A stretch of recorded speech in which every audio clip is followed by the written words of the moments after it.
Do you remember when Doctor Who was good? Pepperidge Farm remembers. So there was a little show that came out in 2005 called Doctor Who. I was 10. It was gorgeous. It was a beautiful time. I was 11 going 12. The perfect age for this show. I have so little bad things to say about it, so I hope this doesn't just come across as a gush fest. Considering our last Doctor Who videos have been the opposite of a gush fest, this might be good to balance, you know. Especially because it's the same guy doing it. Same team, so there we go. But the difference is they were young and hungry. Russell T Davies was loved by everyone at that point. Like, he had gone from strength to strength, bringing out a bunch of stuff. Christopher Ecclestone was like the perfect mix of not a household name, but he had still been in everything people had seen. And they're like, oh, I know him. Clever Dick Films does probably the best Doctor Who retrospective behind-the-scenes history. So anything I mention about that time, I've just taken from there. So just go watch his videos, all credit to him. It was just a perfect storm for it all to come back. And that kicks off with Rose back in 2005, pretty much 20 years ago. And it is still brilliant. It definitely has things in it that age it a little bit more than most. Pizza. But as an intro and like as a, hey, these are characters that you probably have never seen before, insanely good. Stupidly good. Like, I rewatched the series a few years ago, and so when I came back, I was like, okay, maybe Doctor Who's been bad the whole time, and I just, you know, when you have that. Yeah, once you got woken up by the new series, you're like, wait a minute. Back when I played Assassin's Creed 3 for the first time, which I now somewhat like, I was like, have these games always been bad? And I had to go back and play the old ones. Go, no, it's just Assassin's Creed 3. So this is what's happened. So I went in going, I don't know, maybe this will just be really bad and it's all been shit. But no, immediately it was it's great in terms of smart storytelling. It's one of my favourite little intros ever. I credit the first season of Doctor Who for lots of reasons for my +5 storytelling, like me going, oh, I'd like to tell stories one day. I do think that this was one of the inspirations for me. It's such a great example of like establishing a time, a character, a life in about a minute and a half, the quick montage of Rose's life. Even nowadays, it gives all of that. Like, it feels very 2005, but not in like a faux nostalgia kind of way where they're like, when you set something in 2005, you go all out. It's very, she's just a normal person. Yeah. And I'm going to try not to do this too often, but just to quickly compare her to Ruby. Rose is definitely just a normal person, whereas Ruby's first appearance is her talking about her missing mum on a TV show, while goblins mess with her specifically because of her little sister. Yeah. So it's like immediately we're like, hey, look at this special person. Whereas it's just Rose, man. She's just having chips with her boyfriend. She's having fun. And I love Mickey as a character. He's kicked a little bit too much, particularly in this episode. The idea that he's just this kind of like boyfriend for now vibes. She's the settler, for sure. Interesting elements that Doctor Who hasn't done in ages, that Jackie, who would have been a young mum, the idea that the mum feels more like an older sister in some ways. Or at least she's treated herself as an older sister. Yeah, exactly. So all this stuff is established. Oh, so quickly it's established. Like, even from her waking up in the morning and looking disheveled, not wanting to go to work, she's bored with her life. And then the opening shot of it being like the planet, and we're zooming into like the most basic council estate, council flat. Yeah, you just keep going in. You're like, it's London, and London disappears off to the side. And you would know this, from what I understand, is not an environment that Doctor Who typically put itself in its early eras. No, we very rarely went urban, but she shows it a little bit more later on, like in The Unquiet Dead, when she finds out that Gwen is basically a slave. She's like, how much do you get paid? How much do you get paid? So you're a plumber. Do you actually get paid, though? Do they give you money? Like, she's immediately willing to, like, stand up for the little guy because she is the little guy. And, like, we see her tiny little flat that her mum has lived in forever. They go over all that. Another main thing I really noticed in even just the first episode, in the intro, they bring in your horror elements, like, immediately.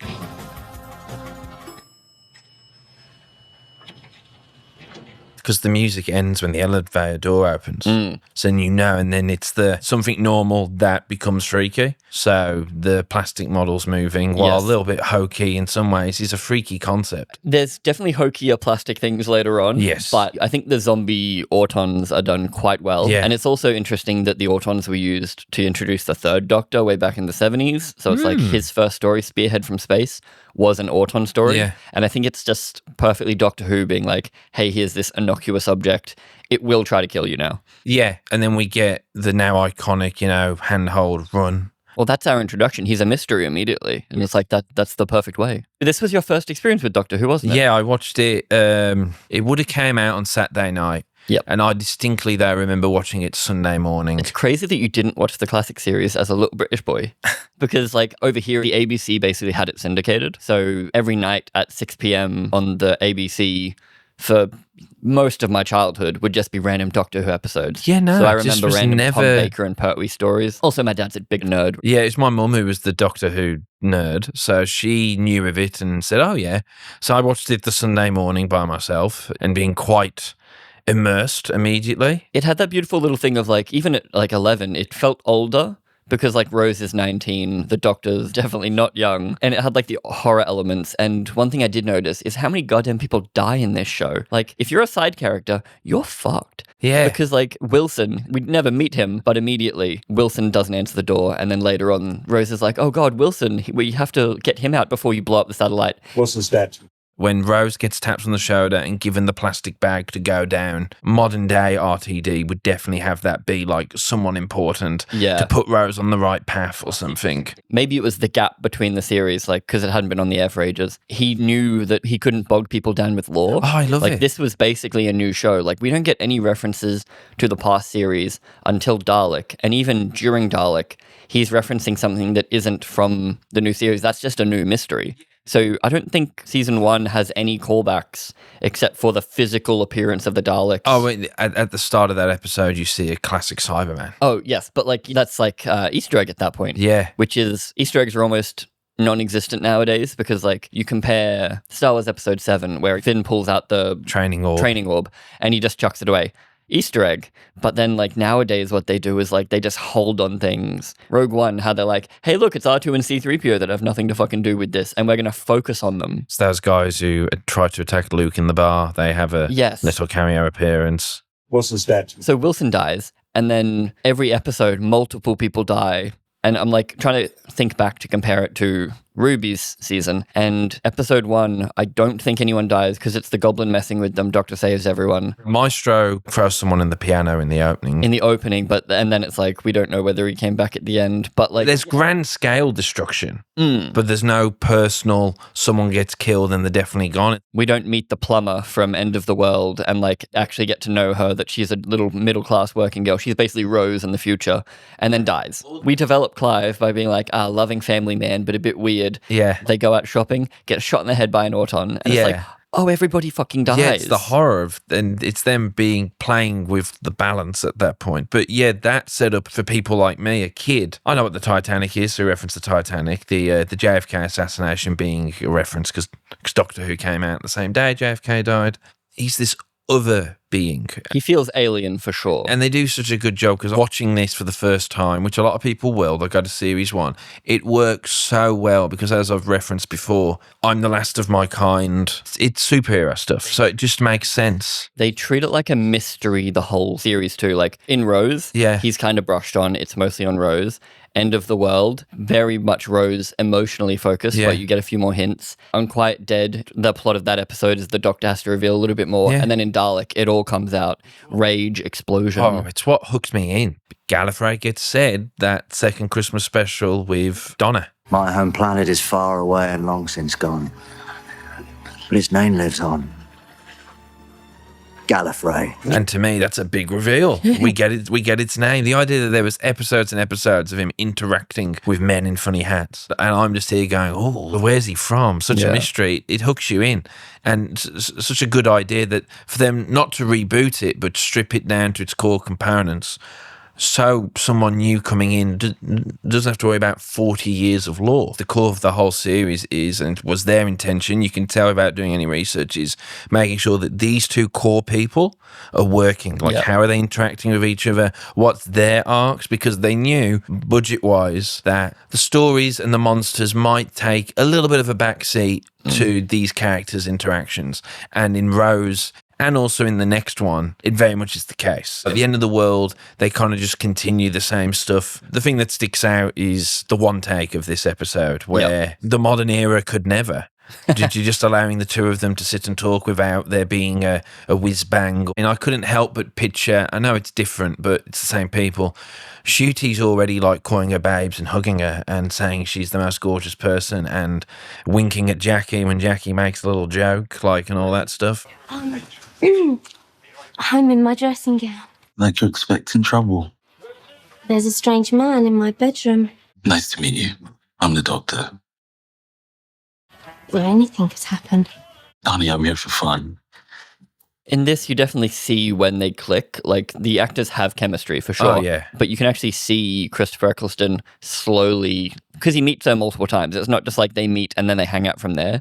It's he bumps into her, later on bumps into her, later on bumps into her. And he's annoyed that she exists for a bit there because, like, he's trying to do something and she's not making sense. Because this is a doctor who decided to really, post-Time War, pull back and be just a big picture guy. So I'm not going to, it's like House, I guess. Like, I'm not going to worry about the personal. I'm just going to worry about the big stuff. I'm going to save every stupid ape blundering about. Because he has to, not because he wants to. Exactly, because it's his way of trying to, like, retribute, I guess, a little bit.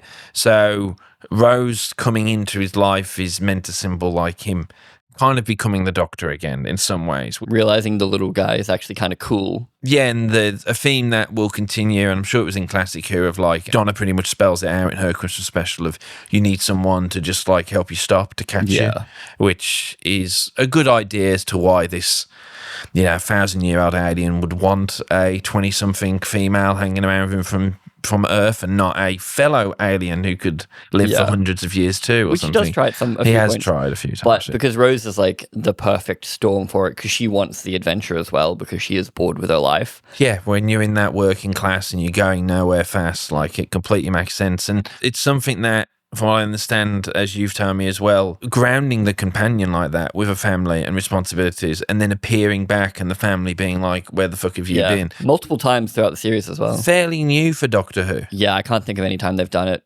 Like, it used to be that he'd take them They off. would get on, and occasionally they would not want to be on. Most definitely get to leave, but they'll just get dropped off back home and then just go about their lives again that we didn't know what they did. The Doctor has left them like, it's been 12 hours. Yeah, like Ben and Polly, I'm watching the second Doctor at the moment again. It's literally like they land again and they're like, oh, it's the time we left. We should just go. All we know about Ben is that he's in the Navy and Polly was like a smart assistant at one point. Crazy. And, yeah. Whereas now it's like she's a grounded character. There's a very particular moment that stuck out to me on this rewatch of Rose where Mickey decides to bin the plastic hand. He just throws it in the bin. And it's a dark shot. You're hearing people arguing. You're hearing a dog barking. It's got that orange mood lighting that only means England to me. And he throws it in the bin. And I thought that level of reality just doesn't exist in the last two seasons, which is what, when we all spoke about it, used to be RTD was the grounded character guy and Moffat was the big story idea story guy. concept. So RTD sci-fi. coming back was this, we're going to get that again.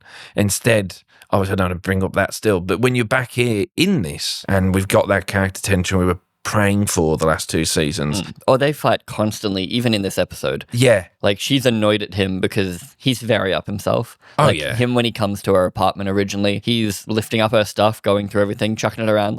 So Rose does eventually start to get a little too family friendly. Pizza. Sweetheart, babe. Darling. Babe, sugar. Mickey turning into a plastic. Yeah, that's definitely something that doesn't sit well. It's the most dated part of the episode, but also because it was aimed at kids. If you're sitting in your living room and there are kids in front of you, you're like, okay, like this, because like Doctor Who was never for the hardcore fans. Like Stargate SG-1 that I was watching was shooting human-like aliens and killing gods, whereas this is always been much more family-friendly. So like you don't view that as like, oh, it does detract a bit from the episode nowadays, but you laugh at it because it's silly more than like, this is stupid. Exactly. And it also doesn't go on too long. Don't think that's gonna stop me. The only bad thing I can really say about Rose is at the very end, when he's being held by the Autons while it's a bit slow paced. Like he's standing there struggling for a good few minutes while Rose like goes, should I help? But it does allow her to save the day. Yeah. So it is just a bit of a, maybe they couldn't fill the 45 minutes, they had a bad time. Well, no, they filmed all the in London stuff first. Yes, they did this and then Aliens in London. And I'm pretty sure that these were the shoots that planted the seeds for Chris not being happy with how things were going, I think. Because it was too messy or? We'd never really know, but it was something to do with leadership. I admire him so much, Russell, as a writer, and that's why I'm here doing Doctor Who. It's because of Russell. Sacked Russell T Davies, sack Jane Tranter, sack Phil Collinson, sack Julie Gardner, and I'll come back. He spoke pretty guarded that he really wanted to make sure Billie was all right, because it was we need to touch on this. This is her first proper go at acting. Like, she'd maybe done, because at the time she was known as like a pop star. She was an ex-pop star, so she did it at like 15 to 17 and then quit. People thought she was just some weird stunt casting or something. Yeah, it's very evident in the promo they do, where she's like, what should I do? Chuck it in all for danger. Yeah. She's much more done up than she ever appears in the series. Yeah. And it does feel a little bit like that was a little bit stunty, a little bit like, hey dads, want to watch that old show you remember? But she's brilliant. So good Incredible at acting. considering it's her first go. And she's tonally, the way she delivers the lines, everything is just great from the word go. They're both great working together. It's weird because obviously Tennant's shadow is so big. Like, Rose has a season with both of them. Yeah. So when I was watching the whole series, I was conscious and interested in how their relationship builds. When the problem's fixed, we go rushing off to the future. It's very interesting because he covers a few bases before they even happen. Like, she wants to go but decides she can't just run away with a magic spaceman. But then he says it's a time machine and she goes, oh, bye, and then leaves Mickey. And in that moment, she, again, degrades Mickey a little bit. He's clinging on to her. Yeah, literally clinging onto her like a child. But she says, thanks. He says, thanks for what? She says, exactly. And then he's like, oh, fuck. But then she leaves.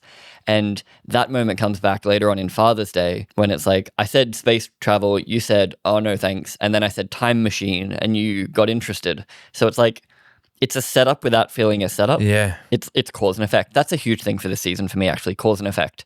My wife said to me while we were watching, I like this season better because I understand what's going on. It's literally just the fact that they do something and then it affects something else in the future. Like, you can see a direct cause and effect. It comes in The Empty Child. Rose says she wants the Doctor to be more Spock. Then she meets Captain Jack. Rose gets rope burn. Captain Jack fixes it with nanogenes. Nanogenes come up 2 or 3 more times. And at the end, hey, presto, nanogenes.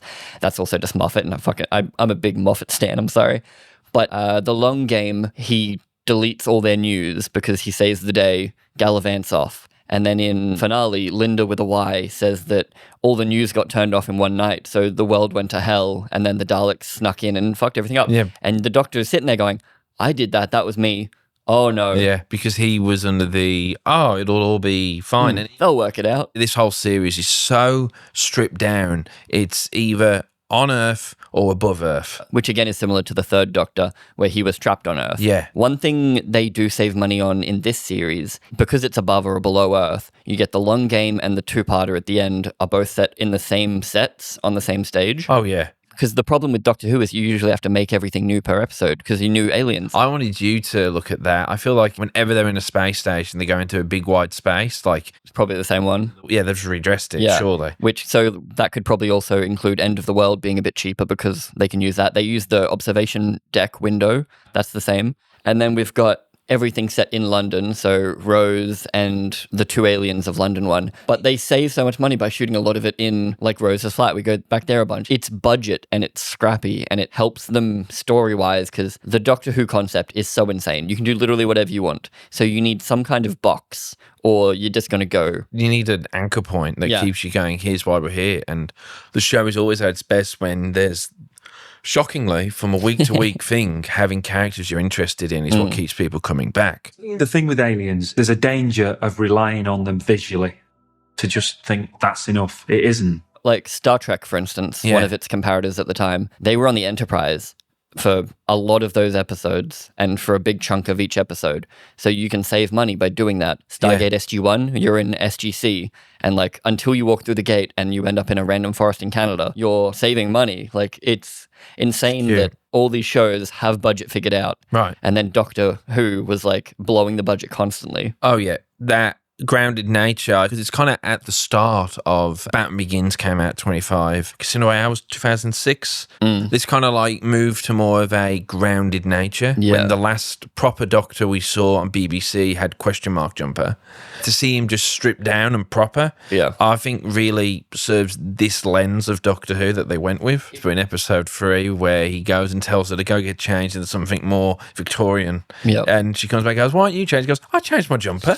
Like, it's It's great. Christopher Eccleston is so good at monologuing the I can feel the turning of the earth speech. You buy it straight away. Every time he just like comes out with monologues, it feels so fitting because he is an age-old alien, and it really brings him away from just being a guy. The Doctor is a good mix of serious and kooky. I think he's much kookier than everyone remembers. Yes. Because, like, Hartnell was a big goofball. People also forget that Hartnell was a goofball. He was your crazy old granddad who occasionally would get angry at you.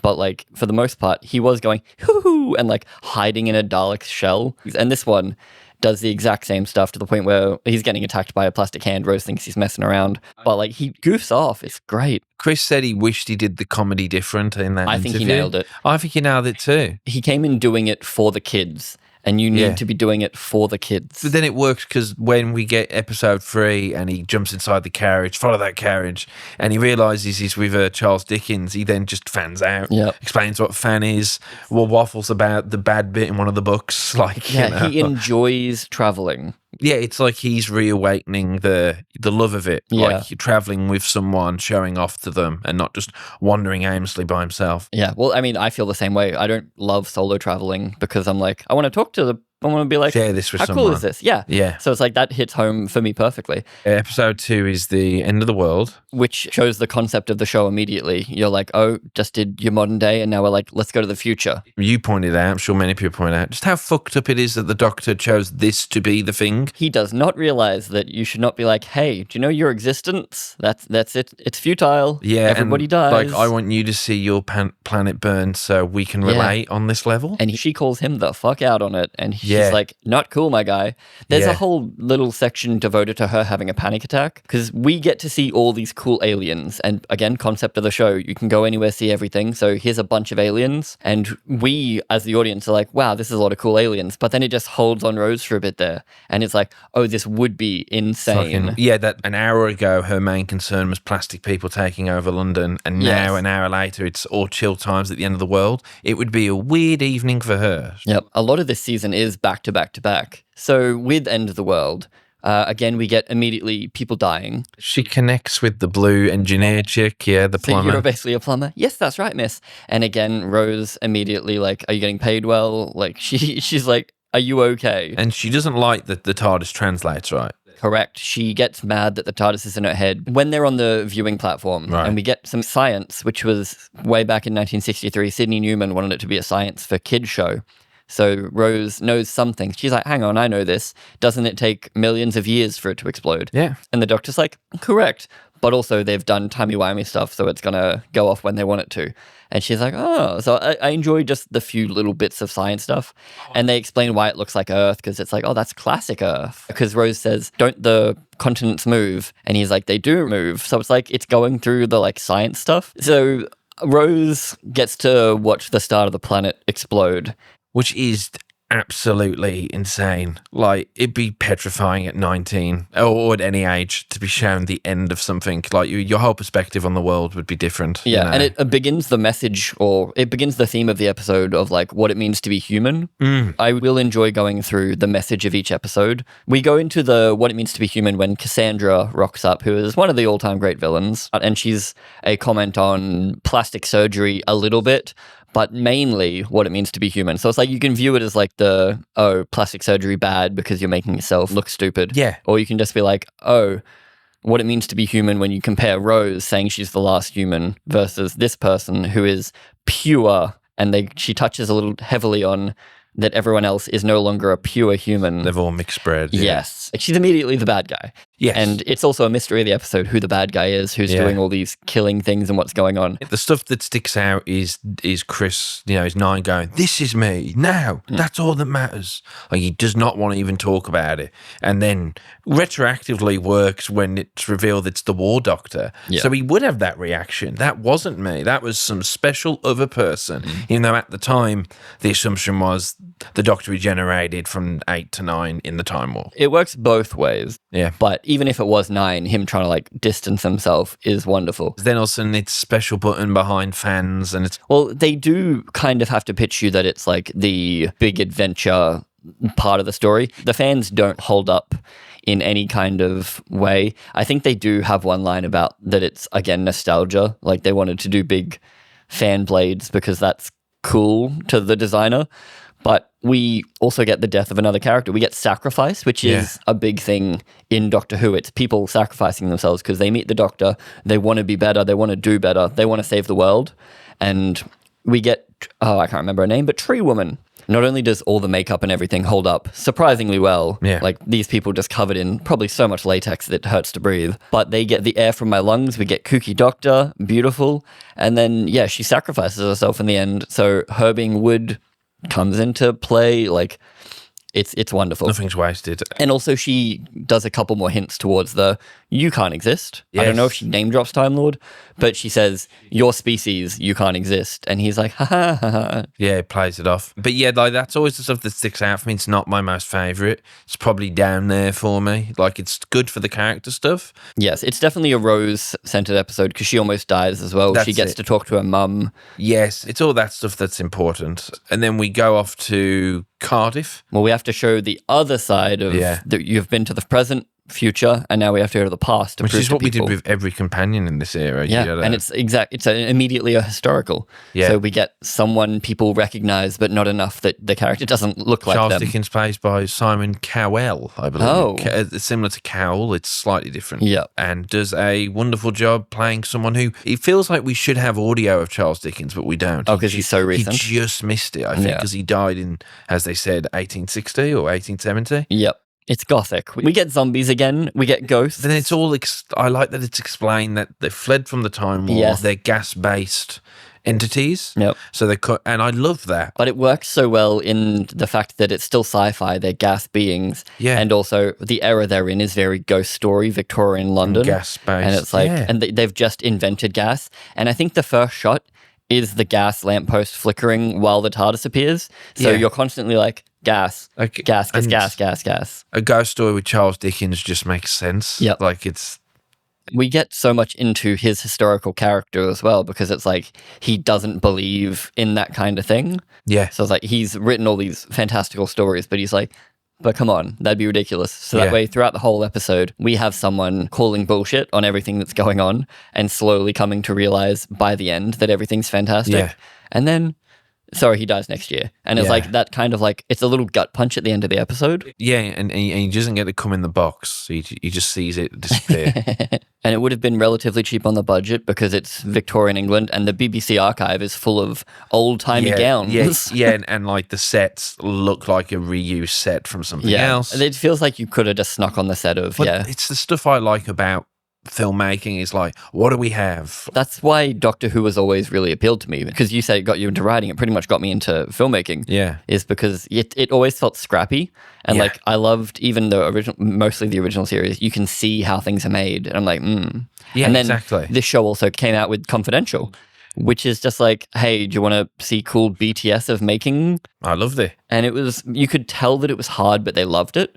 That's one bad thing about Unleashed. It's so glitzy and glamoury. It's like, it's almost a joke in how they're making the new Doctor Who. It's like the new Star Wars behind the scenes. It makes you appreciate the prequel ones where they're very honest. George at times is struggling with this. He's just sitting there with like, I don't know what I'm doing. We get introduced to Gwen, or Gwyneth, who later comes back for Torchwood. Because they realized she's an incredible actress and she's great. And they're like, oh, good. Yep, cool. You can come back. And they explain it away why it's the same person. Are you from an old Cardiff family? And she's like, yeah. He's like, thought so. Because I wanted to talk about themes and messaging. The message of this one is don't trust refugees. Which doesn't... That's what I mean by like, you can't just put easy labels on these episodes because if you tried to boil down, what is the modern day message of this episode? Don't trust refugees. I'm like, oh no. But like... They're not thinking about that. Exactly, because that wasn't what they were doing. Whereas nowadays... Russell overthinks everything. But then what is the hook and what's interesting and what keeps us all grounded is that we have to go back home. Yes, Rose wants to go back home to see her mum. She tells us it's been 12 hours.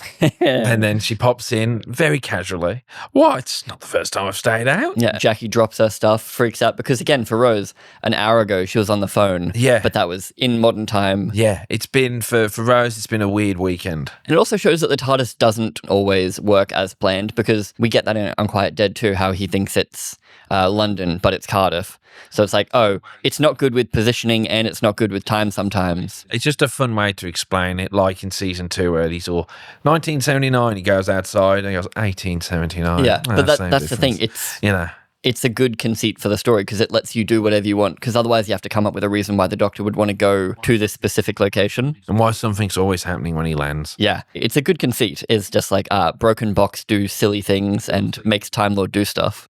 So we go back home and this is it. It's this, you can't just disappear on us. Now it's been a year. They hit hard on the how family is affected by traveling with the Doctor. And again, it's something they hit multiple times throughout the series, because Mickey gets arrested and like questioned because who kills someone? It's always the boyfriend. Yeah. So it's like he gets drawn in for questioning, but then they're like, oh, even though they all think she went traveling, but then there's no passport. And I guess you could say that she did ring up the mum at one point. Yeah, because also Jackie met the Doctor once or twice. Once, and he said he's just here about the explosion. She deserves compensation. Oh, Yes. we're talking million. Love her. Yeah. And I love Jackie so much. She's the heart of the whole first season. Yeah. We really hammer down onto how this affects everyone else, because for a bit there, Rose wonders whether she should stay. Yeah. Because we're doing Aliens of London. This one is the most camp, I guess. Oh, excuse me. Yeah, like I was saying to you, I know he's not the thinnest man in the world, but it's weird that there's so much, I don't say fat phobia, but because it's Russell and he's Mr. Disabled people aren't evil, well, fat people always seem to be the punch end of the joke here, Russell. It is 2005. Biggest Loser existed. Fat people were funny. But like the farting is a little bit childish, even for kids, I think. And that's probably why they only appear in the Sarah Jane Adventures after this two-parter. Which is where they probably should belong. That's the thing. It's like it's a little bit too childish, but also it's a family show. Yeah. And I guess because this was the first filming block, maybe after they'd got dailies, he's like, okay, I went a bit too far. I may have gone too far in a few places. It's a lot of inexperienced people, because I'm pretty sure the director of these has never appeared again. Well, it's BBC Wales. They had done a bunch of like period stuff or like modern day stuff. They hadn't done fucking aliens and shit. That's crazy. But messaging wise, politicians bad, but the way I'm viewing it, right, is greedy people will work their way into government and like infect it. So you got greedy because they're fat, and their whole plan is to destroy Earth and sell it. So greedy. Yes. It's not like they were the government. It's not like him saying, oh, the government is bad. The Prime Minister was murdered for this. Like, again, people dying all the goddamn time. And it's these people that are greedy are injecting themselves in and working their way to the top, and then they're infecting it, which is actually more relevant nowadays than any modern Doctor Who is to modern day. Yes. And it's like, wow, it's almost like timeless storytelling. It's timeless. And it's Savine want to do bad thing, insert reason. We all understand that the world is going to be hindered. But instead of just, we're going to destroy the world, which seems to happen a lot. In this, it's like, oh no, we're going to sell it. Like this like idea that it's a galactic empire and Earth's just this like unknown, untouched rock that no one cares about on the galactic level. So we're just going to sell it. That's just a fun idea. They're not just evil villains for no reason. And comments on probably like what the war was at the time, like the whole we're going in for oil potentially. I like we're using destruction for profit. Yeah, stuff like that. So all that's great. It was at the time.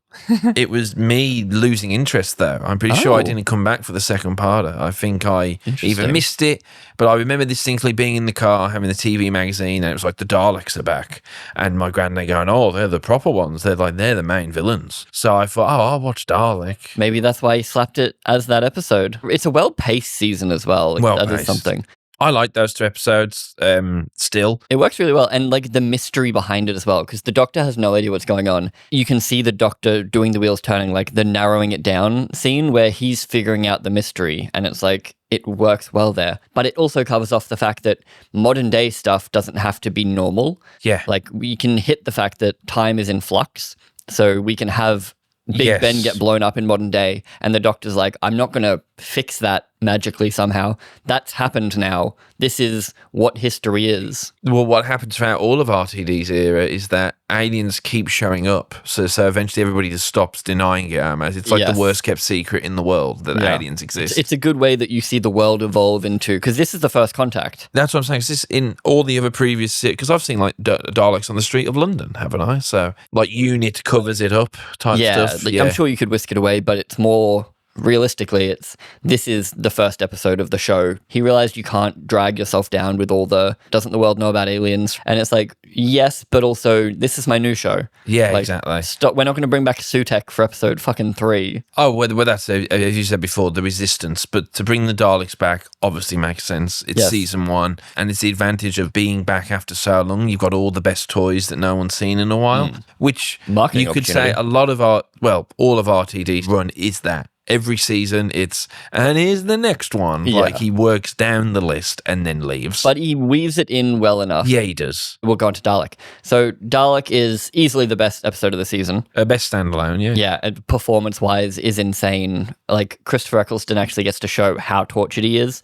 And just the fact that he is the perfect Ninth Doctor. I don't think, like, Tennant, Matt Smith, all them, absolutely lovely. But you could not do Dalek without Christopher Ecclestone. I think he nails it. He's definitely most at home with that. And then it's still also being awesome at the time when we don't know what this machine is. We meet Van Staten.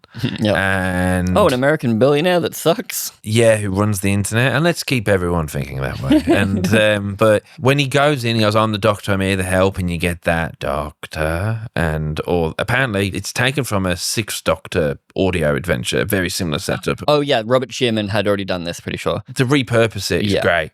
And yeah, it works because then you're seeing so much in that scene. You see the Doctor utterly petrified, like completely petrified. And then all the hate comes out because now he finally gets to yell at the Time War. Yes. Like it's been this weird secret he's had to hold because he's the only person who really knows what happened. It's this weird legend that happened to a lot of people. And the way it flips halfway through his monologue where he realizes that is the last Dalek. Yeah. So for a bit there, he's scared that he did it all for nothing, which comes back in the finale. Yeah. But then there is the moment, where it becomes a joke because he's like, oh, you're just as alone as me. And that incredible, and I heard your little message, oh, help me. He's making fun of it because he won and it was like, oh, this Doctor is not mentally healthy. Oh, yeah. And it gives so much about the character, and then that's it. Then Rose, who doesn't know the context behind it, who's just seeing a poor tortured thing, brings it back to life. And then we have, here's why, yes, the Daleks look silly, but here's why they're awesome. It can go upstairs, it can break your skull, it can rotate with the gun. Yeah. They still look corny. It gives the plunger a reason to exist. I've got a question for you as a Deep Who fan. It was developed by... In the great Tom Baker episode, these people were humanoid-like people. Yes, they're the Khaleds, so Dalek backwards. Brilliant. It's like Alucard, it's Dracula backwards. The Dalek design is at some point, I think in season 2, it's explained as like Daleks have no concept of the design, which is why they look so naff and like functional. But then they were designed by a humanoid type person to look this way. Well, they were designed as evil robot tanks. Well, I think it's interesting how scary they look because they do look stupid. Like they're this weird mix of like, yes, it's a pepper pot, but it's still scary because it's like it's soulless. The eye stalk is very alien. Yes, like it's a timeless design. And then that they are just a killing machine. They hit you once you're gone. Yeah. Also, I think the guy that designed it never got credit for it. Like, he never got millions and millions of dollars despite being the guy that designed it because he designed it for the BBC. So the Terry Nation's No, the Terry Nation just said they're a metallic box, basically. And somehow he got to own the rights to Dalek. But which he leased to Doctor Who. Yeah, because he wrote it and then sold that to the BBC, whereas the guy that designed the Dalek was working at the BBC, so the BBC just gets it. And this one is bolted, which I know some people have pointed that would the Daleks really want bolts, but it looks awesome. I always had preferred the steampunk versions, which is why they come back in Moffat. Those iPhone ones are explained away very quickly, but I always preferred the Daleks looking bolty and steampunky. But this is the Doctor's episode. We get to learn everything about the Time War. We get you would make a good Dalek. You would make a good Dalek. And Rose get out the way where he's ready to kill it. It's literally the reason he needs a companion. This is that moment of he would go too far. He's done it before. Yes. He had no one in the Time War. And it's just, it encapsulates perfect. And it's just after something so silly. Like we've just done Aliens in London.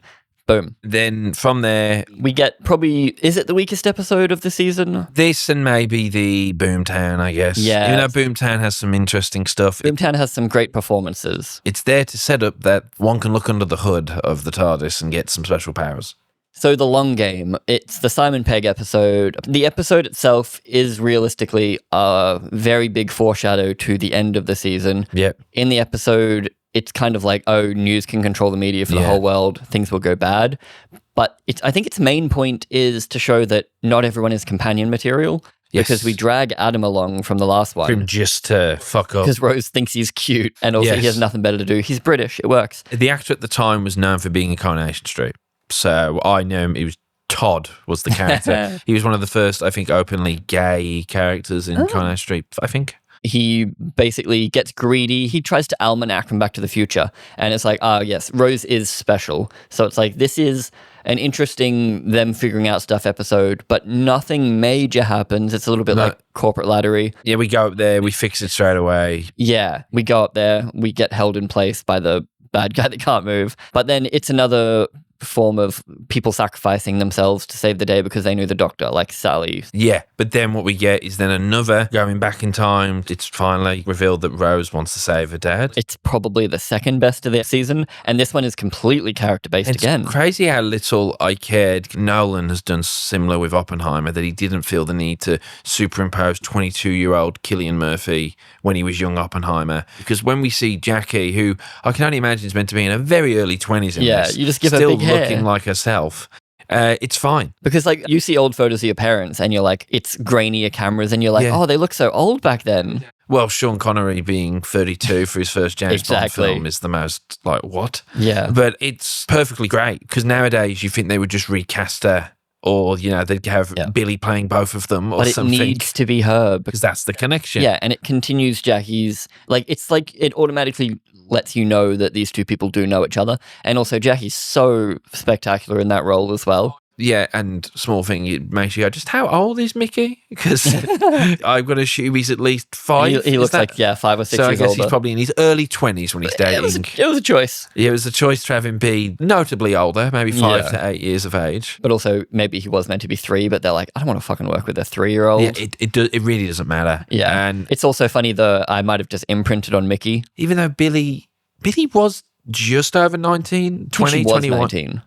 Crazy. Yeah. Like that, she's playing her actual age, given the opportunity to go wherever you want. I might say, I wouldn't mind going to like see what my granddad was like when he was in his 30s. Like this like personal thing. I'd like to go see what they were like when they were my age. Yeah. And it's another thing that's been set up since the first episode. Like I said, did Rose go because of this? And the Doctor gets mad at her later because we're setting up rules of time travel in this episode as well. Yes. Like, what can we do? The Doctor does have a lot of control, that the Doctor knows that once he gets hit by the car, he dies alone. So if there's his daughter goes up to him like a guardian angel and says, hey, he's like, that won't really mess with the time. Yeah. And then even to the point where he says, you can have another go. You have to wait for us to leave. Yeah, it's like, it has to be perfectly choreographed for this to work, but we can do it. And then she fucks it all up because she's a 19-year-old girl. And especially after we've just had Adam screw everything up, he's pissed. He's like, I thought you were different. The line, I've gone and done it. I've picked up another stupid ape. Yes. Like, and then he decides to leave her. And even though he says, I was never going to leave you, he goes back to the TARDIS. It might have been like he went inside, got angry for a bit, stomped around, and then was like, I can't just leave her here. She's obviously can't leave her because she's in the wrong timeline. He goes back, and then we get the sudden crazy moment of he goes inside the TARDIS, and it's just a box. It looks like what it actually looks like. You know, like the cheapest CGI they ever had to do. So then it's like, okay, he has to do something. Something's way worse than we thought. When she's at the church and he's like booking it down the pavement, I found it funny. Like, Rose. Yeah, get in. And then people die. Yeah, oldest first. Yeah. So it's crazy it doesn't go for him because you'd think he is the oldest, but... They explain it's like, oh, in a zombie apocalypse, you hide in a church because the walls are strong. In this... Same with vampires, Yeah, in this, we need them to not get eaten immediately. The age. And he says it's because of the age of the building. And it's like, that's so clever. Like, the older something is, the stronger it is. And it's just as long as something stands feels test right. of time. Exactly. You accept it, and you hear it, you go, oh yeah, that feels right. That's the thing. We can justify it in our brain as soon as he says like, oh, it's old. Yeah. And it's like, duh, that makes It's sense. been there for ages. It's harder for it to break down. Goes back to what my wife said about things make sense. What's great about this episode isn't so much the what are we going to do about these weird dinosaur time monsters. It's Rose having what we all kind of dread. You're only ever given the rose-tinted version of how your parents met or what their life was like. Yep. But then in this case, she really got it because her dad died when she was a baby. The mum has only ever told her he would have been a great businessman. He's this great thing, which is, I mean, she does such a good job. I remember the line even in season 2 when they go to the parallel world and she goes, all his inventions worked out. Like she immediately is back on the, I gotta go see what my dad looks like. Awesome. Yeah. And which leads to its own problems. That's the wonderful thing of like, it's everything she wanted. And it's like, oh, the thing you wanted isn't quite that. It seems so simple, but it's just performed and written so well. So really, you're a bit of a Del boy. I'll shoot you down in flames. Del Boy is a reference to one of the great British comedies of Only Fools and Horses. The main character, Del Boy, is a market stall salesman, always got a new business plan to get, and his catchphrase is, this time next year, Rodney, we'll be millionaires. And, every episode he's got a new venture that's definitely going to make him rich. Same thing we do every night, Pinky, try to take over the world. Yes, and it's brilliant. And so that's what it's locally, it's become a bit of a Del Boy. He's, something's just fell off the truck. Mad schemer. Small aside, they actually become millionaires in the end. They find a old pocket watch in their flat. They didn't realise how much it was worth, and they get millions for it on an auction. They had it all along. And then the great line at the end, I know you don't care, is they sit back in their shitty little van. He goes, what was the take? It's about 3 million each. He goes, well, we've had worse days. It's just wonderful. Just a cute ending. But so this reveal that he may be playing around as well, it's not really confirmed. Kind of like he's just had some bad luck, but also Jackie loves him, that we show later. And just the little touch that the vase is such a shit present, and he's just there looking it around. Maybe it was good in the 80s. Yeah, maybe. And it's great that because it's the 80s and it's 2005 and because it's England, you don't really have to change much. Because in this era, because we're, particularly the last 5-10 years, we're so infatuated with the 80s. To see the 80s, I mean, doesn't she even say, it just kind of looks normal. I think she expected she more thought of it would be like sepia. Yeah, exactly. We all think, we're going to see the purple and the greens and all that. But instead, it's why I love the first season of Stranger Things. Yes, it's the 80s, but it's still very 70s. It's not too nostalgia baity. Exactly. But all of it, once again, it's all about the characters. This is the most Rose episode. The Doctor's kind of just there, and actually we delete him for a little while because he gets eaten. Don't touch the baby. I'm not stupid. You could have fooled me. And then just Jackie being angry at everyone the whole time. But then I think the massive gut punch and the beautiful moment of the episode is we realize what needs to happen. So the Doctor's looking out the window and he sees the car appear, not hit anybody, and then disappear. It's so good. And he's like, oh, there's nothing we can do, Rose. He will do anything he can because this is the new future. He's like, all right, this is what we're doing. I'm going to save the day without making you lose your dad again. That's so good. Because we realize it when the Doctor realizes it. It's perfect. Then you see Pete go, huh? And then later on, Pete watches it a few more times and then he finally gets it. And we're like, Pete knows what to do. And then to save the day, it's another simple sacrifice. He knows what he has to do. He does it. And then Rose finally has the bravery to go be by his side. When he realizes who she is, because they do the thing that we all do, the innate, it's a lot. It makes sense. It emotionally feels correct to do that. But there's a couple of funny bits where he's not actually meaning it the way he does. He's just calling her a beautiful girl because the way you'd talk to your daughter almost. Yeah. But Rose goes, oh God, that's bad. But then later on when she says the exact same stuff, but she knows. She does such a good job when she reaches for his hand to touch her. That's what she's always wanted. Yeah. Yeah, wonderful episode. And it also comes back in the finale, in my favorite moment of the whole series, to be honest. Of the whole 13 episodes, my favorite bit is Rose and Jackie when she's blubbering and crying because the Doctor sent her back and she's like, Dad would make me keep going. It's because I met him. Remember the person who said was with him? That was me. And she's just like, oh, fuck. Because that's what, Jackie doesn't remember meeting her daughter that day. Her husband died that day. That's what she's remembering that day for, not this random girl saying, hey, I might be your daughter. Yeah, oh, really? You gave her, how old were you when you had her? 12? Or something. Jackie goes from thinking that it's the concubine to the fact that it's just another daughter that he names every daughter he has Rose. Yeah. It's like, oh God. It's great. So then we get probably the two strongest episodes. It's the ones that if you had to like cherry pick episodes from eras, you would pick these You probably would two. pick Dalek, I think. Yeah. Because it has more character-wise, but it's such a banger two-parter. It doesn't really need any other information. You can just kind of watch these two by themselves. It's Doctor and Rose on an adventure. And I love that throughout it, particularly in season 2, Rose is getting more and more switched on. She knows what to do. She's kind of like how Watson will pick up on some of the skills of Sherlock after just being around him for so long. It's a good partnership episode for them too, even when the fact that Rose starts lying to Jack to trick him that she's a time agent. And then she says to the Doctor, oh, because we're time agents. And he's like, yes, we are time agents, but what about it? Like, it's fun. It shows how good they are together, even though they spend most of the first episode apart. It's also so interesting that Unquiet Dead was written by Gaddis, and then Shearman did Dalek. Like, not many of these initial episodes are written by Russell T Davies, but because he's the showrunner, he's able to feed in Time War stuff and Dalek stuff and like finale stuff. It's that whole thing of Moffat apparently had a big run up to his first season, so that's why it's probably Matt's strongest season.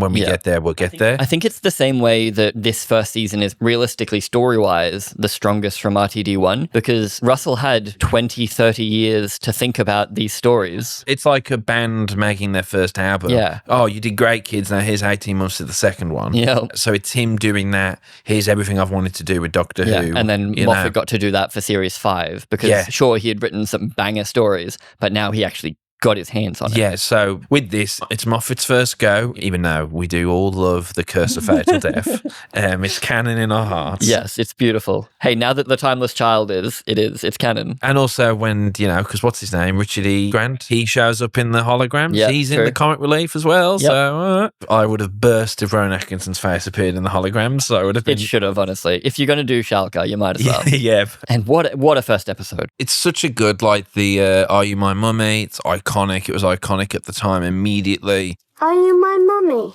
It's taking something simple, gas mask, horrifying. Like I said, cause and effect. You're feeding the plot thread of nanogenes throughout the whole thing. In the intro, he's like, is that the shirt you're wearing? She's wearing a big Union Jack. Then she's immediately hanging above London wearing a big Union Jack during the Blitz. Yeah. The Doctor notices that Rose has wandered off and he's like, God damn it. The only thing that would surprise me at this point is if a companion that doesn't wander off and then the phone on the TARDIS rings, which is never done before. And you can just see him go, oh, it's like, you shouldn't tempt fate. It's a horror episode, realistically. Oh, yeah. I remember at the time it being considered one of the scariest ones. There are obviously levity moments. The chick uses a man's closeted homosexuality against him. Also 2005. You could say it reflects at the time, it was illegal to be gay. And it also is a funny line, though, because everyone thinks your wife's sleeping around, but it's you. Yeah, it's not like, haha, you're gay. It's just, you don't want this to get out and wreck your life. Yeah. If it would happen if the butcher was a woman. And also, she's a poor child. My granddad was driving around a lorry during World War II with the bombs dropping. So it's something that was still in the public consciousness a lot. Like a lot of grandparents or parents were there.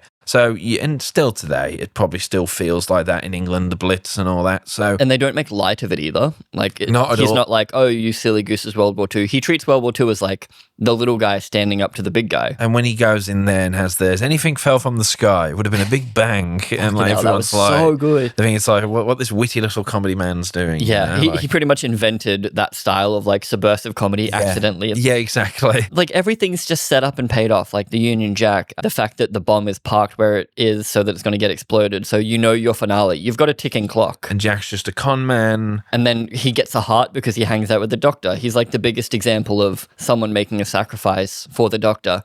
But then that keeps affecting him because he comes back later on. Oh, yeah. Apparently, RTD wanted another companion. So I'm not sure how much of Jack is Moffat's, who's the inventor. He probably would say it's a Moffat-Russell invention. But Captain Jack is immediately interesting. It's crazy just how, like, Rogue could never. Literally 2 lines in and you're like, God damn, this man is charming. He's checking out Rose. He's liking the look of her. He flirts with his, other officer. It's like, off I go. Flirts with literally everyone. And that's it, because we're told he's from the 51st century. Like, it's crazy that today that line works even better than it did back then. But, like, the whole 51st century, he's not even noticing gender anymore. He likes to look at you. He just likes a good butt. Yeah, exactly. He just likes a good arse. So he's flirting with everyone. And I love the subversion that he's like, I'll distract the guards. Like, later on. Yes. Like, obviously it doesn't work out, but it's just great. Because it's the guy from earlier. Rose is like up herself. She's like, Yeah. don't worry, boys. And he's like, you're not his type. Like, don't worry. And I love that. And obviously all that was going on at the time. Like, you're commenting on the closeted nature of gay men Yeah. of that era. So it's great to even highlight it. And then the Captain Jack is, even at the time, it went over my head as 11, 12 year old. I didn't think of him. I just thought of him as an awesome, cool character with an awesome coat. Yeah. Like, and that's all he was. The Rose wanting the Doctor to be more Spock, and then this action hero with an actual sonic With the gun. American accent. Yeah, And like doing everything right, getting them out of situations. But then he turns out to be the con man, the bad guy, but he's not so much of a bad guy that he's because he's irredeemable. not hurting anyone. Exactly. Yeah. He keeps saying that. He's like, I didn't do anything wrong. And then the Doctor's like, you think that, but you fucked up. And then zombies again for possibly the third time this season. As we've said, like, you can do anything as long as you present it interestingly. Yeah. Like, these 3 episodes don't feel similar until you're like, oh, Autons, ghost zombies, and now this zombies. Yeah, because you're presenting it as the gas mask, Are You My Mummy? So it's just got some cool and scratch on the arm. It's got cool iconography. Little things delivered over time. It's like the scratch on the back of the hand. They've never bullshitted a way to bring it back. I always appreciate that. Like, it's just crazy how freaky it is still, particularly when they're in the hospital and he goes, what was the cause of death? There wasn't one. And they all stand up. And you're there wondering what's caused this. It's so weird. And when you see the actual transformation of, like, the Doctor, his face forming into the mask, still looked pretty good even for the crap SD, like, because you have to remember that when I was watching this, I was watching it on like either a 32-inch big block or like the small like 15-inch in my bedroom, size of an iPad or whatever. Yeah, but like it's playing behind us. It holds up surprisingly well. Yeah, it does, considering, because unlike American shows, like I'm watching Chuck that was shot on film. Yeah. So it up-reses really well. Yeah, the budget was awful. With this, it's videotapes, so it's probably the best story of Ecclestone, like in terms of 1 and 2. It's just a great Doctor Who story. And it's good concept. It's the most horror, which is fun because like it is spooky. Him and Jack and all them meet. He's got the gun. There's the whole thing about how he blew up the Sonic factory. Yes, Villain Guard, which Moffat has been holding on to since his first story. So when I heard Villain Guard, do you remember Joy to the World? Villain Guard is the bad guy, the ambulance episode in Boom. Oh, right. So he's always working his little reference in. But it's also, just the Doctor has been gallivanting around fixing the world for ages. Yes. So him and Jack, that it isn't this typical, it is a little bit like when they have it's not too much of a pissing fest. The dance conversation. They're talking about like more adult things, but obviously for kids. Yeah. And it's not like competing for Rose's affections. Yes. It's just who's cooler. Who's cooler, which continues on like, I've got a sports guy, you've got a space hopper in like season 3. It's fun and it adds so much character because the Doctor doesn't really care, but he sees Rose care a little bit and he's like, oh, no, I'm cool. Like, I swear. And then even down to naming the second part, the Doctor dances. Yes. Like, what the fuck? Yeah. And then that is obviously we figured out what it is and now we just got to solve the problem. We're representing, like we're learning, the children who were either forgotten, like who didn't go to the country or returned back. They get a spotlight. Like here's what was going on with them, that you probably did have homeless people living rough who were sneaking into houses during the bombs to take advantage of eating food or nicking something just for survival. There's that great scene where it's like, who's typing on the typewriter? Like, and she knows it's happening. And they do that a few times. It's got the power of a god and I just sent it to its room. And then they realize later on, we're standing in his room. You hear the tape flipping because the recording ran out, but you still hear the talking. So if you know anything about tape recording or on your second view, you can tell that the slapping is the tape going, but why is the kid still talking? Then they all realize and look and, oh God. I did love that stern voice he puts on where it's like, go to your room. Like, it's really good that he puts on a different type of tone.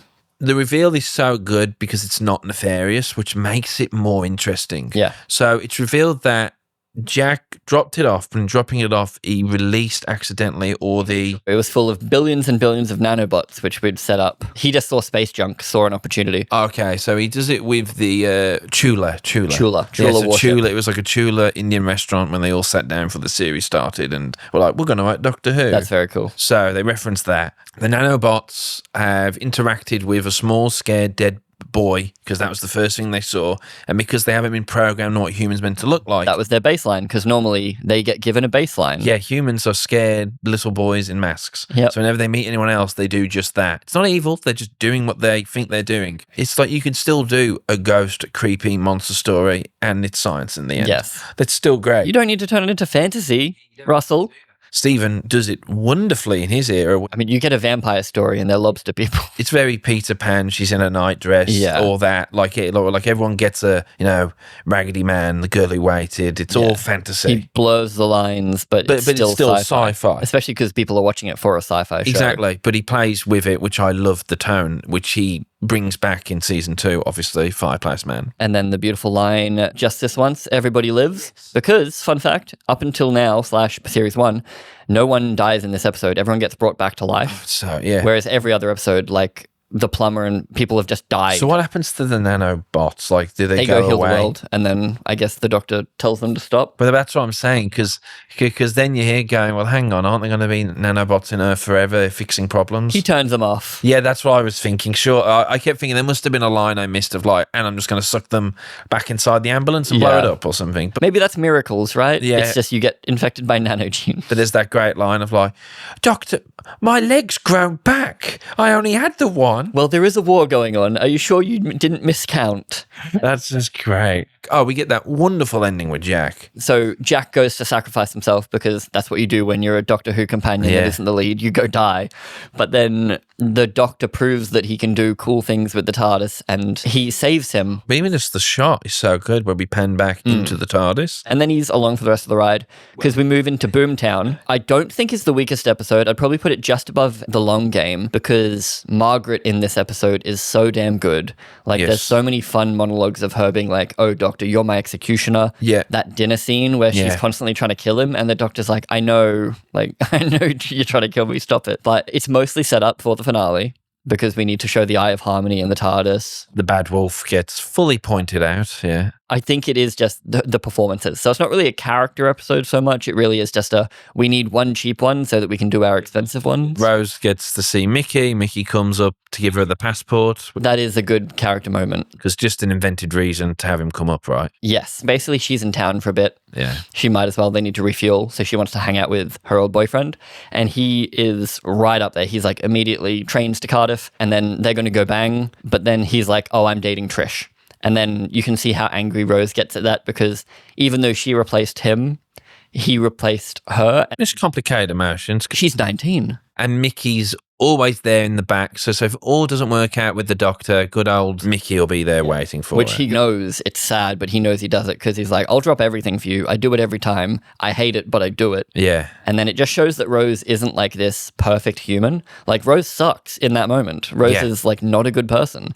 And it's good that we can show the flaws of every single character. Yeah. He's not just holding her up and being like, Rose is the perfect companion. It's like, no, Rose sucks. And like, that's brilliant. Because again, it's the way traveling with the Doctor affects those you leave behind. Moffat tries to do that a little bit with Power of Three and the fact that Amy and Rory are getting older. But a lot of his companions aren't. Like Claire's parents we see once at the end of Matt Smith's story. So never that, again. He doesn't do that too Like, well. yeah. Whereas this is like, it's forefronted. It's a character drama. So it's just a good little Mickey gets to hang out with them again. And then straight into the finale, really. Well, yeah, it's really weird because Jack's so interesting because I remembered him being so much more established, even though there isn't any adventures with him, really. They skip forward a few adventures off screen. Yeah. I'm sure someone's wrote the book. There was a Kyoto Japanese one, which sounded really interesting. And maybe in another... Too expensive. But I'm sure some comic or book has explored that by now. The chemistry between the three is insane. Like, I believe they're friends and it's not overly platonic. They're teasing, they're ribbing, they're jabbing. I'm like, this is fantastic. I love in the finale that Jack is intellectually almost there with him. Fold it back, sequence it. Anyone? You gotta be kidding. Give the man a medal. A delta wave? A delta wave! So there's all these moments where he knows what to do. He has more of an action man feel to the Doctor, which was the original reason why you had a younger guy there, was so the young guy could do the punch-ups while the Doctor's in the background. It doesn't sound old now, but Hartnell was 50. Oh, he can't do anything. He's a frail old man. We'll get this young guy. Jack shows his action man nature in the start of the next episode, where they literally give him an action man outfit and a big gun because that's his role. And that's the thing, they define roles. You completely believe it. Yeah, you've got Jack, Rose, and the Doctor. They all fill out this little quadrant. What is it? What's happening?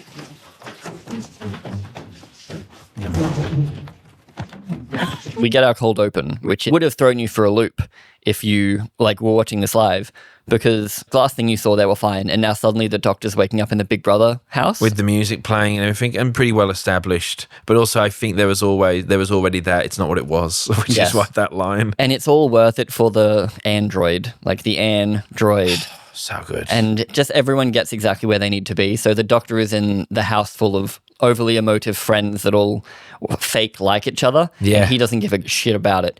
And then Rose has to prove she's smart. She knows a few things. There's a couple of interesting things in Rose's You Are the Weakest Link. Rose doesn't know much, but turns out she knows almost the same amount of questions as everyone else, because they're all stupid. Because her first question is 258 minus 158. She has a simple math question, and that's on the weakest link, because these humans aren't clever because they're being oppressed by the Daleks. Well, that was something that I was thinking about when we were watching it, that they wanted Rose to live. Yes. So at first in the head-to-head, I thought she could get some questions right because she has a unique knowledge of early 21st century culture, which these guys would be ancient history. If it was Mastermind, 2000s pop music or whatever.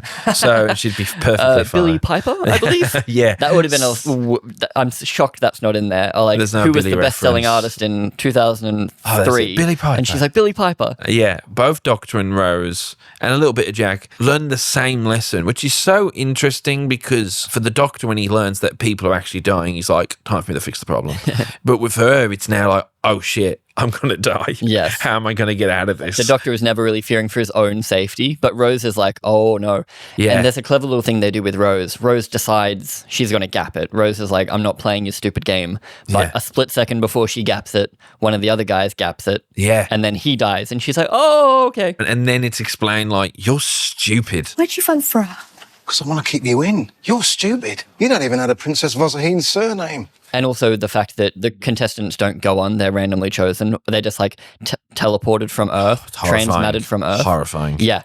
Right now, I could just go and you'd be like, oh, okay, I hope they come back. I hope they win. Because I guess your reward is you get money and then you're exempt for the rest of your life, I'd have to imagine. Well, for Weakest Link, yes, you get money and you get to live. But for the Big Brother house one, all you get is to live. They get to live. Is that it? Wasn't that enough? Linda with a Y, who's only there for 2 episodes, and he's just killed. She's not safe, she's not fixed, she's killed and forgotten. Almost a companion. Almost a companion. But fun little moment where she says something Rose was about to say, and then you can just see Billy's facial acting in the background. I'm like, oh! Yeah, Rose being like, who's this? He's only just found a new blonde. I was gone for 2 hours. And it's not even like that to the Doctor. He's just like, I do actually want to share this adventure with fun people. And also it makes sense that this Doctor he's becoming himself again. A whole group of people in the TARDIS, yay. But obviously the novelty of the first episode is that all on Trinity and Shazana, who aren't particularly popular, relevant, but were at the time. Yeah. Whereas it's interesting that Big Brother and Weakest Link both kind of stood the test of time. They both came back. I was saying to you how it dawned on me that Rose and the Doctor are kind of in the wrong one, that the Doctor would have smashed it on Weakest Link, and Rose probably would have been all right using her human connections in the Big Brother house. But Jack's just on a show that completely suits him, and he's very happy about it. And I think he clicks on very immediately that this is a bad situation. Yeah. We're just going to roll with it until it turns. Until something bad happens. He's fine. Which I love about the character. I did hear that was John Barrowman's birthday, the day he filmed that. So for that day of filming, he got to grope robots and dance around in different outfits. Crazy that, but it's 2 blokes under there. And the whole, where were you hiding that? You don't want to know. When they strip him down, ladies, your viewing figures just went up. It's like, oh. I just love him. And it makes sense that even though I haven't watched Torchwood, I know he's a bit more serious in Torchwood. Yes. It's also slowly revealed that the Daleks are doing an invasion because we get the thing we talked about earlier where the Doctor deleted all of the news in one night, the Earth fell into hell. Because like if your phone just stopped working and like everyone else's phones around you stopped working. Just turned off right now insane. for everyone. Your parents would just think you died or something. Like crazy. And because we've had Dalek, we get it. And he was laughing at the Dalek and Dalek because he's like, we're the only ones left. But now he sees that the Emperor Dalek has birthed all these other Daleks. So the Daleks basically won. Like the Daleks survived. So everything he did was for nothing. And you can just see him break down and get so angry. Even the Daleks have an interesting angle because the Daleks are made out of scrap bits of human that are like mutated and only a little bit. And the Emperor Dalek goes insane and thinks he's God now. They're driven insane by their own flesh because they're made of human, which is fucked up according to them. And also that's because with Rose, that Dalek became human by morphing with her. So it's... Yes, it caught feels. So it's kind of bringing that element in a little bit as well. And he makes the Daleks flinch. Such a cool moment. Like, that scared of him. Pure perfection. Yeah. So many good moments, like Linda in her little box trying to help out. The Daleks can't get through, but then they come through the glass. Crazy moment. It's a very big episode. Like, Jack's speech to everyone downstairs, how he's like, thanks cowards for nothing, but please go hide. And hopefully they don't come down and get you. And they but do. then the Daleks, because they're evil, like just pure evil, go down and kill everyone. Yes. And no one expected that. Not like the Doctor probably did. But then we hone in on the Doctor's moral choice of the Doctor can use the Delta Wave to kill literally everyone. That's his option there. If he wants to kill the Daleks, he has to kill all of Earth as well. So it's the Time War situation again. Yep. And then Jack is even on board. He's like, all right, well, we can't let the rest of the universe die. So Jack does his last stand. He's like, it's okay. And Chris says, there's pockets of humans around. Yeah. The human race will survive. Yeah, they'll figure it out. Like vermin. But then he sends Rose away, and it's such a good moment because when the Doctor does realize what he has to do, that he has to kill all humans, and he tricks Rose by just all pure confidence and bravado, runs inside, hold this lever, he runs out, and then you just see him like slow his run, and he just sends her away. And then you get a good 10, 15 minutes of just Rose being incredibly emotional. Yeah. And then realizing that she needs to be back there. And it's such an interesting thing, her being on Earth, but because we're watching the episode linearly, the war with the Daleks is happening simultaneously for us, but not for Jackie, Mickey, but it is for Rose. So Rose is us in that moment. She's like, you do have to get back. Her mum finally getting on board, all the emotions with her mum, absolutely beautiful. She's like, I'm stuck here eating chips. And like, what's wrong with chips? He goes, we all do this. This is what life is. Like, you don't get to be special. You want to go back because you think you're better than us. Like, chips aren't good enough for you anymore. You're too good. And she's like, that's not what I'm saying. But it's like, it's hard. I got legitimately emotional when Jackie and Rose were talking. I'm just like, God damn. Oh, it is. And then you feel sad when Linda with a Y gets killed. Yeah. Even when Roderick dies. Like, Roderick was a bit of a prick up until that point, but he was technically innocent and didn't deserve to just die. And that actor, because by that point, we knew that Ecclestone was regenerating. So someone obviously got a hold of who was in the episode and they saw that actor and they're like, is he the new Doctor? Because he's credited. Yep. And he was kind of he was becoming a big name at that point. Yeah, he was. I've seen him copping a few things since. Yeah. We do get some Russell T Davies bullshit in this episode. He's always struggled with the finales, Hard Russell. Bad Wolf is a bootstrap paradox. Rose, with the time vortex inside of her, comes back and she takes Bad Wolf Corporation, scatters it through time. So it's some bullshit. But I'm okay with it because it's some subtle bullshit.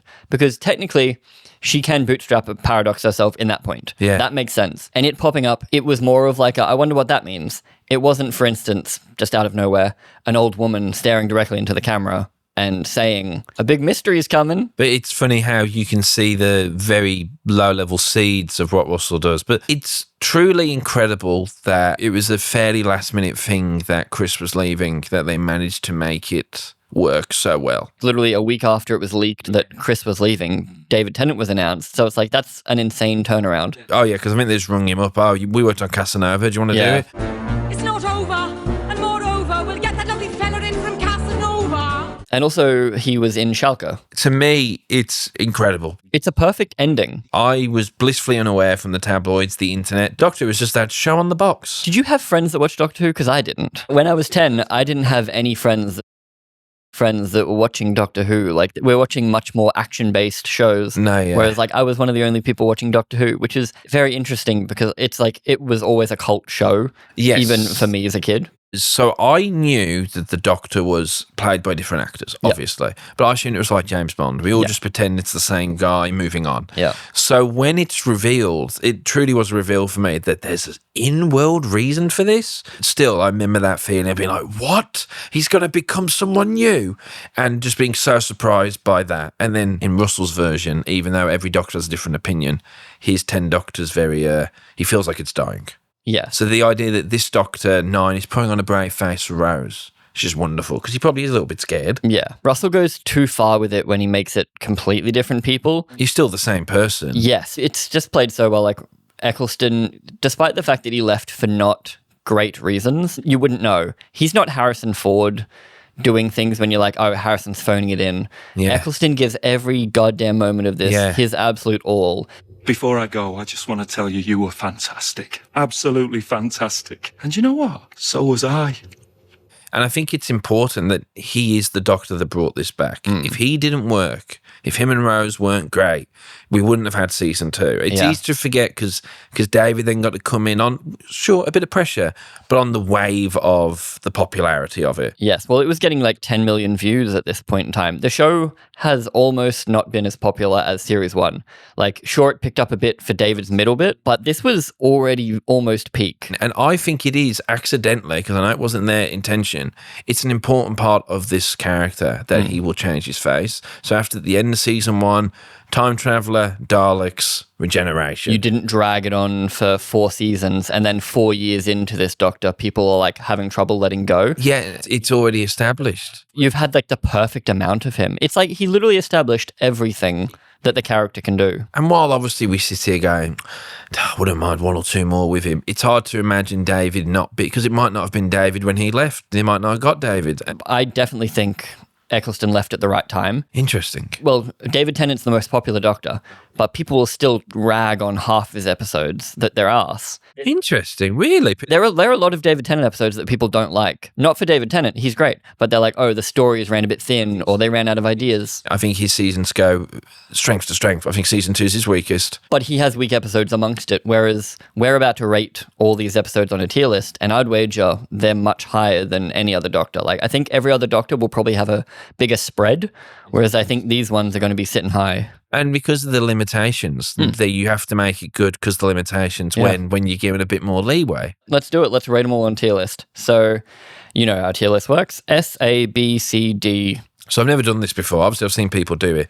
S, we're basically saying it's like the greatest of all time. And we can be a bit subjective about this, can't we? Oh, for sure. Like all things. We are but men. All right, so Rose. For me, Rose hits S tier for like most of the episode, but it does have those very silly moments. So should we put it in S or should we put it in A?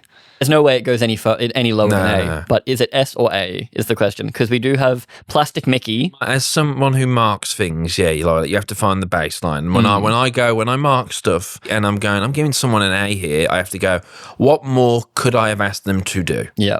And I go, I can't ask them to do more so they get the A in this. Yeah, the goofy plastic stuff. Pizza. Yes, and maybe the ending being a little bit, I mean, you ignore it, but the whole holding rustling him. for like 10 minutes. Yeah. So A? It's an A. Okay. Incredible. Oh, incredible A. It'll be the top of the A's. Maybe arguably the most important episode in Doctor Who history. 100%. End of the World. End of the World, I will give a B2. A great character stuff, pretty uninteresting overall plot. That's space. fair. I can see that. So we'll give that a B. And then we've got Unquiet Dead. I think I'd put that at least on par with, so that'd be a B for me. I think that's a B too, yeah, for me. Look at us go. Aliens of London. Do the Slovene make it too silly? The Slovene, are a bit silly. But also we've got great character stuff immediately. We've got a great mystery. And, you see Unit, which the fact that Unit, it's great for people who know, and for other people, it's like, okay, there's just this super secret people who work with the alien stuff. So and great moments of the Doctor, like he lands. We'll count that as a whole story, by the way. So Aliens of London Part 1 and 2. Yeah, the Slovene stuff, I think it's a bit lame. I mean, obviously, it's very much of the time. Like, you can call the practical and special effects cute. And it's amazing how in the second episode, it's a lot of them sitting in a room. They've reopened it to talk with the Slovene who don't try and get to them, and they bring it back down. I thought the ending, maybe, using the missile to blow them up is a little bit silly. I'm still thinking B still, I reckon. But that was a B? Yeah. Dalek, S tier. S tier. No arguments there at all. No, just wonderful, great acting. Top 5 stories of all time. Probably the best performance of the Ninth Doctor. Yes. It's everything Chris likes to do as an actor. After that, we get Long Game. Probably so C. the weakest of the Probably episode. a You want to C. drop it down to a C? I'd say so. That's fair, I think. It's an episode that if I wasn't really watching for this, I'd probably go, nah, I'll skip over it. I think if we went with not an S, A, B, C, D, E, F or whatever, if we went with like amazing, great, good, this would be in good. It's still good. It's still fine. You won't think about it when you're binging it. You're like, oh, it's just but then when you think back on the series, because I was watching it knowing what was coming next, so I'm like, come on. Yeah. Father's Day. Because now we have to be strict, don't we? Like what qualifies? Yeah, Father's Day feels like an S, but because we're being very mechanical. So, but there's great character stuff. It's Father's fantastic. Day hits like Rose for me, where it's like a bunch of it is S tier, but then we do like how much do the sillier elements take away? I don't think really. I think it might be S just because the character stuff's so good. Because the character stuff is so brilliant. That it's not even trying to be fancy with the alien stuff. Yeah. But it's made them up really cool where they're what happens when you mess with time. And if the Time Lords were here, it would have been... fix it, which is another little callback. And yep, so S tier. S tier, for sure. Amazing. Empty Child, Dr. Dances. I gotta give S tier again. Gotta give S. Yeah, that's so perfect. I fucking love that episode. Like, literally, there's nothing wrong with Dr. Dances' Empty Child. I can't think of a single thing that I go, that takes away from it. It's all perfection. They're ones you stick on where you're like, what's Doctor Who about? You stick this one on. Yeah. And then I think... Boomtown, I'm actually tempted to put in B, not C. I think you might be tempted to put it in C, but I fucking love that Margaret stuff so much. I don't know. I don't care about Margaret. Okay, I'm happy to put it in C. I'll put it above Long Game in C, though. For me as a teacher, like, because you're trying so well, it's a C minus.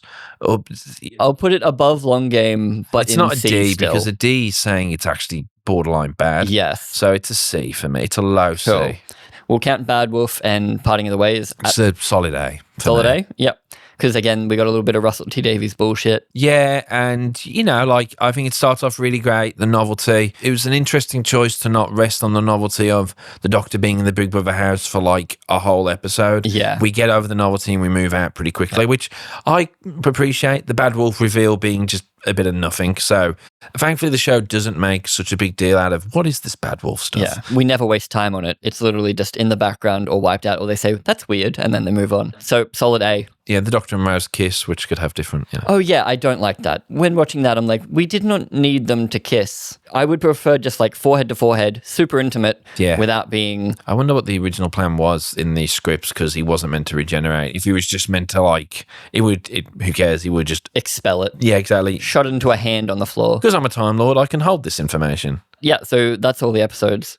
We briefly meet our new Doctor at the end. New teeth. That's weird. That's weird. Give me a minute, get my mouth in gear. Yeah, and then he says, oh yeah, that's it, Barcelona. And then that's it. Yeah, the fact he just carries on. The first Red Nose Day special, which they filmed after season 2, I believe. It's like just a 5-minute clip of just what immediately he goes to the console, goes, okay, Barcelona, and starts talking with Rose like normal. I changed, I told you. And he seems relatively normal. I think I might have just filed that away as part of the episode. And then that's when he goes weird because of the time stuff. Yeah. But you don't need it. We'll touch on it though because it's fun. Again, incredible season. Overall, it's an A to S tier, and probably overall it's an A. If you average it out, it's an A series. Yeah. It's as good as it could have possibly been for the time and the budget and the restraints. It's a miracle of a season. I might even put it in S, just because there's so much good stuff. And there was so much against it. Yeah, I don't think enough of it detracts from it being perfect. The corporation had such little interest and hope in it. You're right. And it just proves that all the whiz-bangs that you can do nowadays, like shooting skeleton dinosaurs, doesn't mean anything. Turns out you can tell interesting stories on the same soundstage. Like, obviously the same place. And you've done it. Yeah, like it's brilliant. It's so good. Like even just the fact the camera sucks, but the blocking we've gone through, they treat it like a stage play, like how it started with people moving around. Any one of these episodes, except maybe Boomtown, is better than any Shooty episode. Easily, yeah. So we'll put this in S tier then. this season, because we'll rank them all as we go as well. We might have some disagreements going forward with season 2, because that is it can be sometimes, it's the weakest David season. It's still great, because David's brilliant in anything, so he carries even the weakest of stories. Yeah. But I'll be interested where we contradict, end up on because that we one. both have been really high on this one. Been loving it so much. It reminds me why I love Doctor Who. I only watched this 5 years ago, but watching the new seasons had made me go like, ugh. But incredible show. Fucking love it. It encapsulates everything I love about the show in this season, which is why I think it has It's to be still S tier. the best starting point for Doctor Who for new people. It holds up better than anyone gives it credit for. And you can't skip Chris's era. I worry that there is a movement of that, of just start with David, but Back in the day, there was a just skip 9, and those people are heathens and should be shot on sight. no, it's important, it's good stuff. It'd be interesting where this season 1 lands in this Russell era. All right, so thank you very much. We're going to do series 2 for the next video. It won't be too far away, I promise. So please subscribe and we'll catch you in the next one. But tell us down below what you thought. Give us your best series 1 memory below. Like, were you 10? You were maybe 10. You could have been 40. You could be very exactly. old. Oh, yeah, that'd be fun, yeah. All right, thanks, guys. See ya.